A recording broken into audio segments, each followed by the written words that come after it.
before Japan became an empire, it had to survive itself.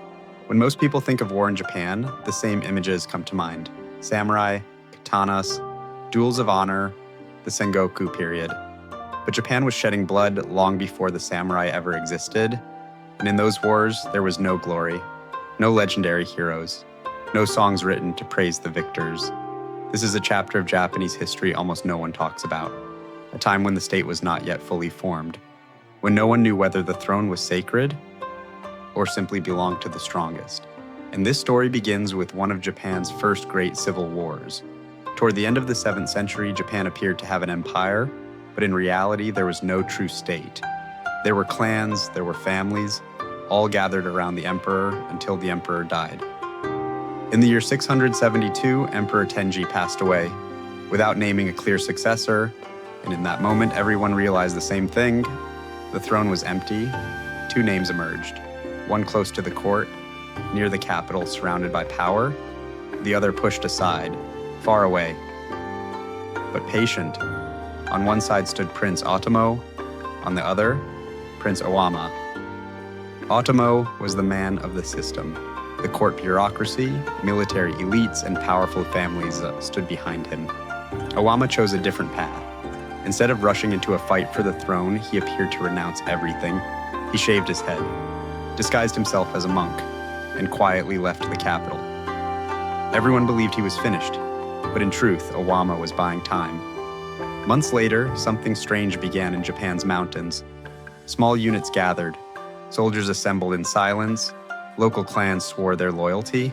By the time the court realized what was happening, it was already too late. The prince looked out over his army through the morning fog. This country had not been given to him. It would have to be taken. His father was dead. The throne was empty. And in Japan, nothing empty stayed that way for long. The first clashes were fast, small units, narrow roads, bridge crossings. The prince knew he could not win in a single battle. He would win with time. His enemy had numbers, but moved slowly. The rebels were smaller, faster, and ruthless. One night, the rebels changed direction in silence. No shouting, no torches.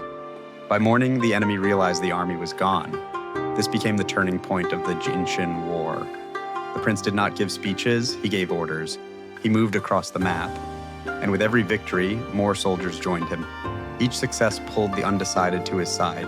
Each defeat weakened his enemy. In the final clash, the sound of swords lasted all day. The fighting took only a few weeks. But in truth, the war was already over. The enemy never understood where the prince would strike. Only when. By nightfall, the message arrived. Owama had won. Otomo fled. He was captured and driven to suicide. Official records called it an honorable end, but no one truly knows what happened. Owama ascended the throne, taking the name Emperor Tenmu. He did not celebrate his victory. He stood still and thought only this: this war is over, but the country is only just beginning. History would remember him as Emperor Tenmu, but during the Jinshin War, he was still a prince without a throne. And after this war, Japan learned something important. An empire may be sacred, but what keeps it standing is not holiness. It is power. The Jinshin War was one of Japan's first great internal reckonings, and it would not be the last. On the contrary, it was only the beginning. If you want to follow what came next, stay with the series.